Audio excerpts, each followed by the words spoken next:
So here in St. Paul, there's a wet snow falling, and it's not too cold. And this follows about 4 days of melting. We've had little rivers running through the streets. The days are getting longer, and the birds are really starting to sing.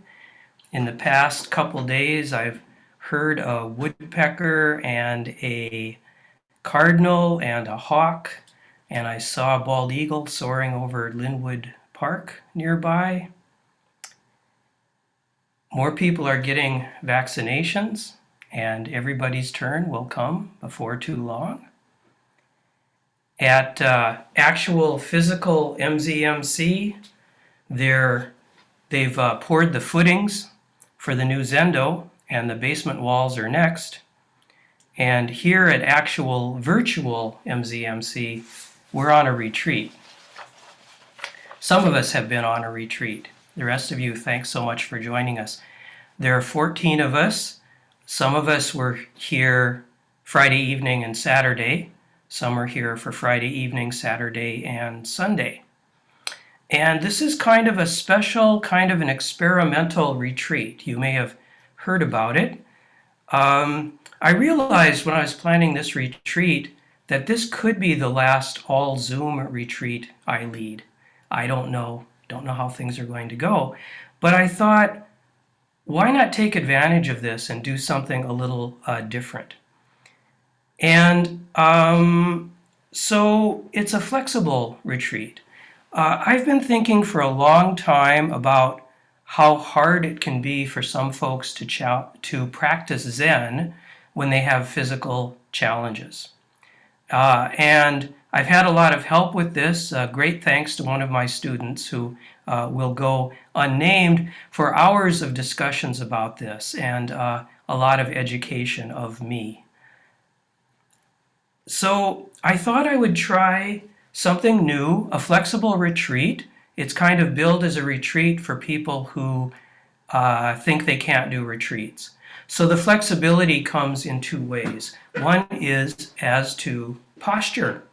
We're home, we're on Zoom, we're not really going to bother anyone if we sit in a non-conventional posture. So it's okay to recline or lie flat on your back, or even move from a chair to a cushion during the course of a sitting, or to just change your posture frequently, whatever you need to do. And the other way that it's flexible is schedule. We have a full schedule, but it's all optional. So if you'd like to take a period of zazen off and do something else, that's fine. And that can help if you have, say, a back problem or something like that. And it also allows us to explore a little bit the interface between home practice and retreat practice. And I think it's gone pretty well. A number of folks are taking advantage of the flexibility in various ways, but it feels like an ordinary retreat. Nothing disruptive about it. I think maybe it's felt really warm and supportive, more so than some retreats are. You know, we tend to be a little austere during retreats, but we had a nice discussion after my Dharma talk yesterday. And if folks shared various things. I'll just share one interesting thing. I said that I have this difficulty with my legs. Every single time when I sit in Burmese position, after 25 minutes, one of my legs goes asleep. And I mean really asleep, like the circulation is cut off. And this has been a problem for me for a long time. And two people, or maybe it was three, said, I have the exact same problem and the exact same timing. 25 minutes in, my leg goes to sleep. I thought that was pretty interesting. So this is a really interesting experiment. I need to stress it's not a template for all Zoom retreats going forward. The next Zoom retreat, it will be up to the leader, the guide, so they may want to go back to the usual, which is just fine. So Buddhism and Zen has proven very adaptable as it has moved from country to country. Doctrines change, practices change, how the community is organized has changed. In India, there were groups of wandering monks who wandered much of the year and stayed in one place during the rainy season, and they begged for a living. And in China, monks became self-sufficient by establishing monasteries in places, particularly mountain basins, where they could farm. In Japan, there are temples run by clergy serving the laity. There are monasteries, but the monasteries are for training. And in Japan, the monks were no longer celibate. And I'm sure there are exceptions to these. I'm really generalizing here.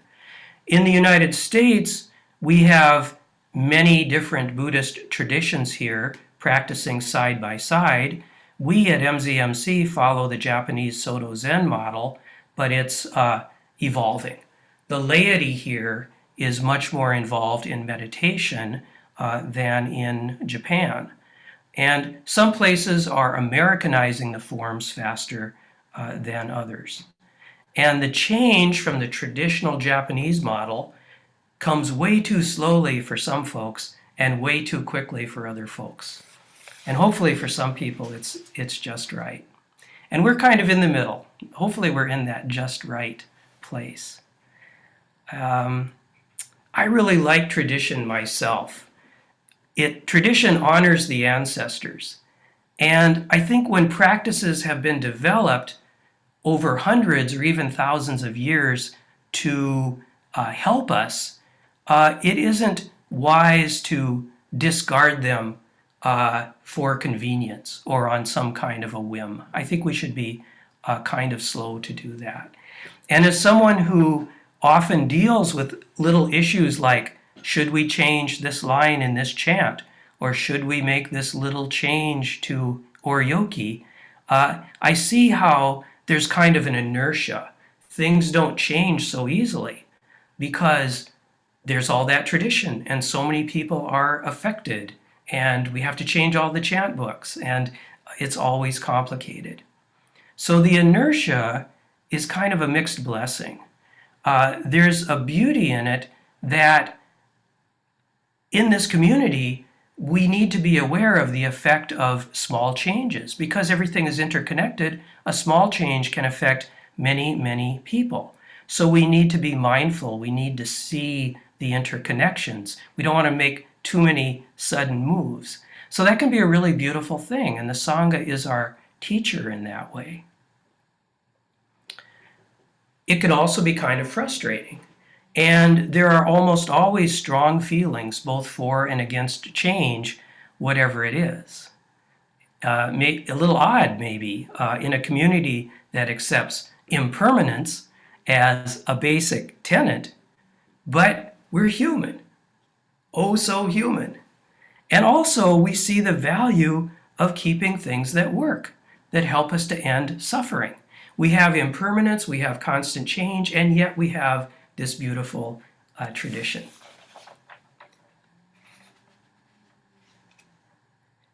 And one tradition that is kind of a mixed blessing is rigorous upright sitting in a certain classic Zen posture.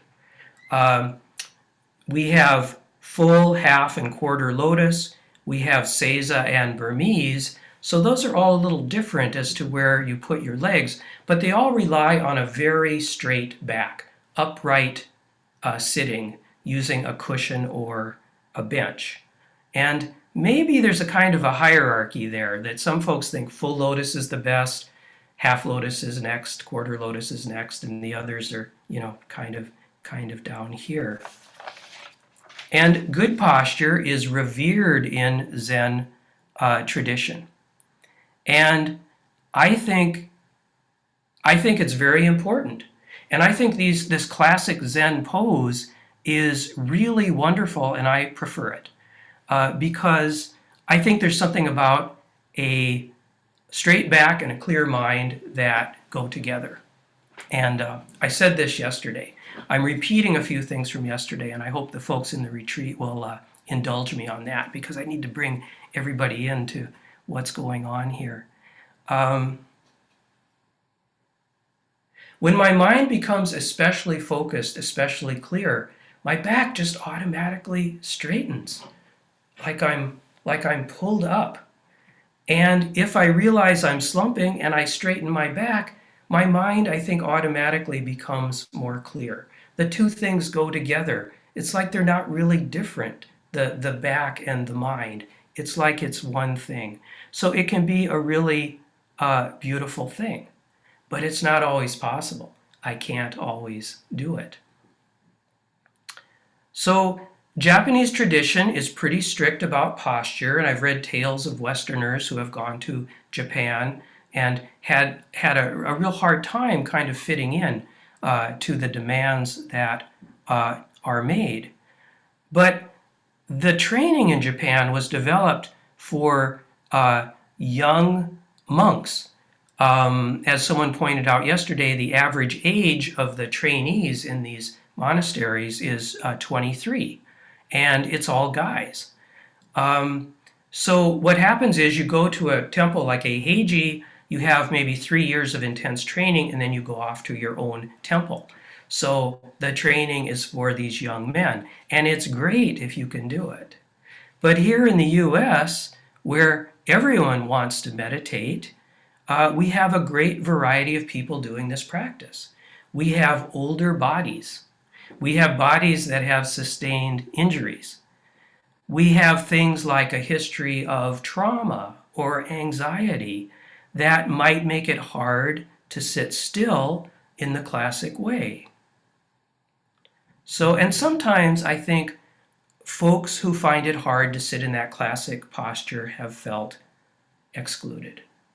So, is it okay for Zen practice to require a certain kind of body?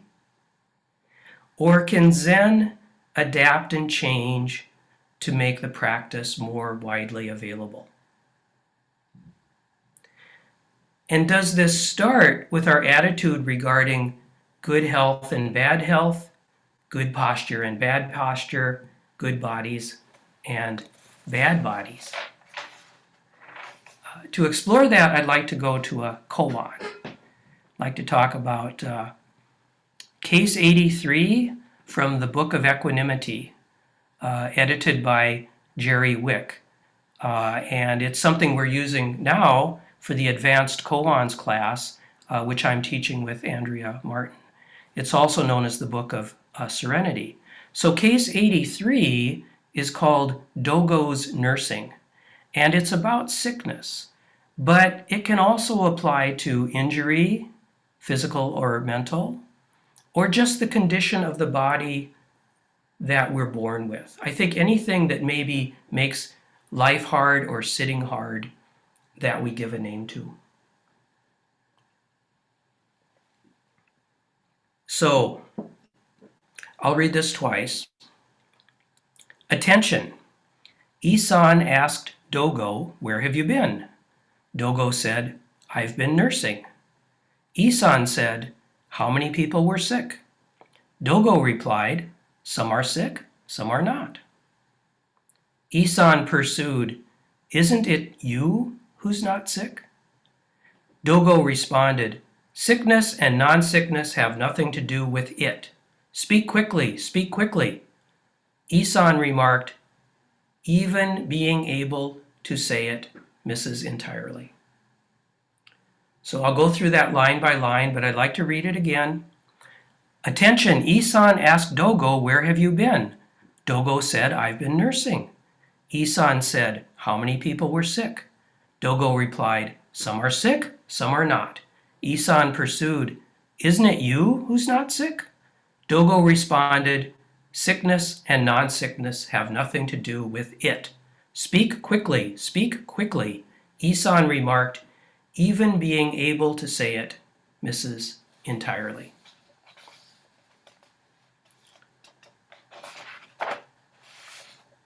So, first part, attention. All of the koans in the book start this way. Isn't that great? Maybe that's all they really need to say. But they do go on. Next line. Isan asked Dogo, "Where have you been?" I think that Isan is the teacher, and he's asking his student Dogo where he's been. We just had another case in our class called Kyozan plants his mattock, where Isan did the same thing with another student. He asked him, "Where did you come from?" So apparently Isan is in the habit of waylaying his students and asking them where they've been. And I think we can be sure that Isan isn't just making small talk, and he isn't just checking up on them to make sure they're doing their job. He's inviting them to engage in Dharma discourse, or perhaps testing them, to see whether they're embodying Zen practice. So I said I think Isan is the teacher. I couldn't find anything to confirm that. And actually, Dogo does so well in this encounter that I wonder if they're equals somehow. Next line. Dogo said, "I've been nursing." That's a neutral answer. I think he's just telling the truth. I've been out being a nurse. Dogo is not giving away too much. He has not failed the test so far. But then Isan asks, how many people were sick? This is the same thing that Isan said to Kyozan in the other koan. Kyozan said, "I've come from the fields," and Isan asked, "How many are in the fields?" So he's got this standard line, I guess. In the other koan, Kyozan responded aggressively, planting his mattock at Isan's feet and folding his arms on his chest. So that koan kind of went off in a different direction. But here, Dogo responds quite differently, more quietly. He says, "Some are sick, some are not." So maybe Isan is trying to lure him into giving a superficial answer, like 23 people were sick. But Dogo doesn't take the bait. He says some are sick, some are not. And we can also surmise that Isan is trying to lure Dogo into revealing that he's trapped in dualistic thinking. When Isan asks how many people are sick, he's speaking with the assumption that a nurse only works with sick people, not with well people. There's a dualism that he's throwing at him. He's maybe trying to goad him into making a division in the world. There are people who are sick, and there are people who are not sick. But when Dogo says, some are sick, some are not, he is, again, not taking the bait. He's saying, I nurse people. I'm not dividing them into the sick and the not sick. Then Isan pursued, isn't it you who's not sick? He's coming back at him again. Oh, Dogo, surely you see the division between the sick and the well. The people you treat are sick, but you're the well one. And maybe he's even trying to appeal to Dogo's ego a little bit here. You're the well one, you're the savior, and you're somehow above the people you're saving, right? You're the healthy one. But Dogo comes back. Sickness and non-sickness have nothing to do with it. And here it is underlined. Probably by it, he's talking about that which is beyond division, that which cannot be spoken of, the fundamental nature of the universe, where difference and unity are merged. Sickness and non-sickness have nothing to do with it. So Dogo very forcefully rejects that dualistic view, as if to say maybe we're all sick, or we're all not sick, or this distinction is just not helpful at all. And then Dogo says to Isan, speak quickly, speak quickly. So Dogo has not only passed the test, he's now taking charge of the conversation. And he's turning the tables and he's putting Isan on the spot. But Isan, of course, he knows what to do. He says the right thing. He's just been playing a part all along. Isan says, even being able to say it misses entirely.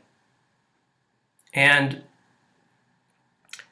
Thomas Cleary's translation of that is, even if I could say anything, it would have no relation. So I think Isan is saying, there's nothing I could say right now that wouldn't be dualistic. You got me, touche. So you can take the big view of this koan and say it's about dualism in general, and it certainly is. Jerry Wick does that when he says in his commentary that all kinds of sickness share the same root cause, the sickness caused by attachment to duality. But I think it's also helpful to look at this as being specifically about sickness and health, about the problems that are caused when we engage in dualistic thinking that goes like this. Some people are well and okay and normal, while others are sick and not okay and not normal. Because we are all sick and we are all healthy. It's all relative. Any division between those two things is arbitrary. We're all dying. We're all aging. We're all coming apart in some ways, and we're coming apart in other ways. As I get older, life just keeps getting better and better in a lot of ways, but there's a kind of deterioration going on too. And there are cycles of these things. Am I sick? Am I well? Okay, it's helpful in a medical setting to make those classifications, but they have nothing to do with it. Wick says these categories are useful, but they are fabrications. Think of all the medical conditions that are classified as sicknesses, but bring wonderful things with them. If I didn't have some anxiety, I probably wouldn't be here in the Dharma seat. I am grateful for the anxiety that propelled me here. I had a dear friend and student who died of cancer who once said to me, "Cancer is the best thing that ever happened to me." And that student meant it. It brought focus. It brought a way to live life.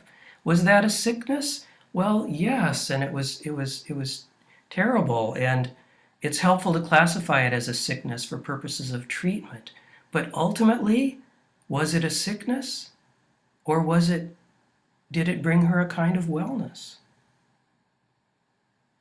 And we all have physical strengths and physical weaknesses that we bring to zazen.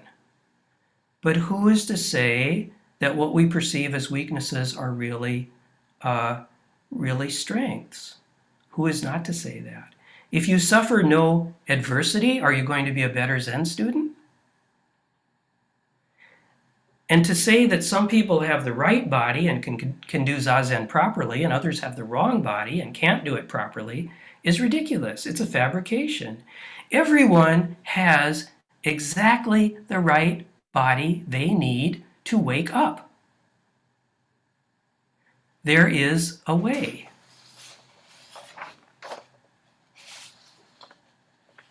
And I'm saying that Zen, there are ways, kind of subtle ways, I think, that we at Zen Center and the tradition tell us that there are right bodies and wrong bodies. Sometimes it does, and sometimes we think it does. And I don't want to overdo this. I mean, there's a lot of understanding, and there's a lot of kindness, and there's a lot of effort to work these things out as well. But I think we need to acknowledge that there's this sort of strand of ableism that runs through it. I have a back injury myself, and I spoke about it in some detail yesterday, and it isn't nearly as bad as what a lot of people deal with, but I've been dealing with it since I had a car accident maybe 15 years ago. And after I had that accident, I had to sit in a chair For a year, I couldn't sit on a cushion. Gradually, I came back to a cushion. And I still sometimes need to sit in a chair because of my back, though the pain is much diminished. So that back injury has been a big focus of much of my attention in the Zendo for a long time now. And there were all of those times when I couldn't sit up straight. I couldn't do that thing. I had to kind of hunch over or lean back or something like that. Has that somehow diminished my practice?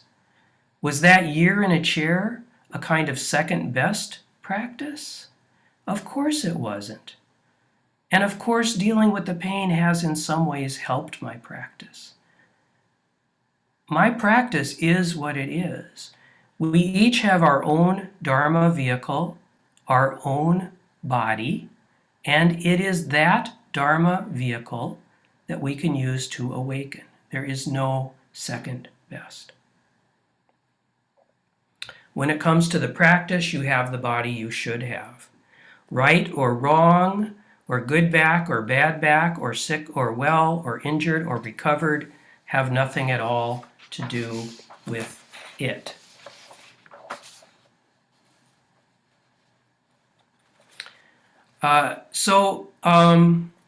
A good question is, in light of all of this, in Zen, as it continues to adapt in the US, and really, if you look at the 2,500-year history of Buddhism,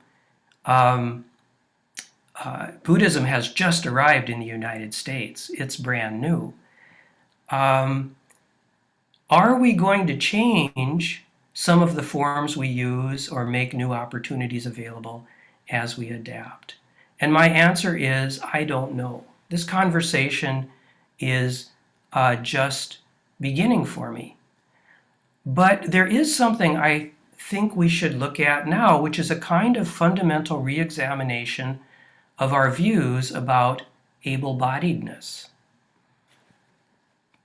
The shift I would like to see is away from the idea that a certain style of upright sitting is ideal or best, and that everything else is second best. I would like to see us move toward the idea that the best body and the best posture is the body we're born with and is the posture that helps us to practice with that body. We're all going to get there. We're all going to deteriorate physically and need some adjustments. So let's ask, do we at times give the message that upright sitting on a cushion is the ideal, the default, the way it is supposed to be? Or do we want to give the message that the way you need to sit is the ideal, the default, and the way it's supposed to be? So we'll see what happens. Here's one little thing, just a small thing. Remember how a few people all said that their leg falls asleep after exactly 25 minutes? Well, I've come up with a solution for myself. This has been bugging me for years. I either tough it out and cut off the circulation, which I know can't be good for me, and have a hard time standing up at the end, or I move a little bit and I feel badly about it. Especially being the Zen master. I'm supposed to be perfect, right? So let me show you my solution, which I also showed in my talk yesterday. And to do that, I'm going to have to move. So there's going to be a little jiggling here.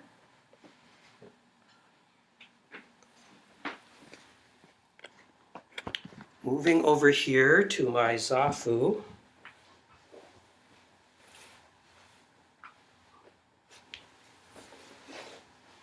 And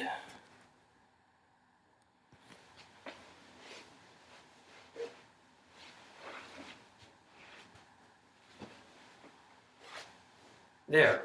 So I sit in this Burmese posture, like this. Nice and straight when I can, and a little less straight when that doesn't work for me. But it's this leg that falls asleep. And my solution is really simple. What I'm going to start doing is 25 minutes in, when my leg does that, I'm simply going to very quietly raise it like this, and I'm going to adopt a student's pose. This is an actual posture that I was taught years ago, where you clasp your hands around your knee. You raise one knee. I think it's called student's pose because you could take notes here if you wanted to on your knee. So I'm going to do that, and I'm going to hold that for probably about 1 minute, maybe wiggle my toes just a little bit, and very quietly put my leg back down. So no big deal. Probably no one's going to hear it. I don't think it's going to disturb anyone. And who knows, this may extend the amount of time I can sit on a cushion by a couple years or something. And I'm not going to feel badly about doing this, right? I'm just going to do it. And you can do this too. When we're back in the Zendo sitting, I think it's okay to very quietly make a small adjustment when you need to. Not every time you have a little discomfort. I mean, you can learn a lot from facing the discomfort. And it's not good to just move every time you have a little itch or something. But if you need to take care of your body, it's really just, it's okay. So that's what I have to say about this. And let me move a little closer. So I would love to hear from some of you. Anything about dualistic views of health and sickness, or about challenges you've faced with regard to your practice, physical challenges, anything you'd like to offer to the group that you've learned. If you would like to join in, please just unmute yourself.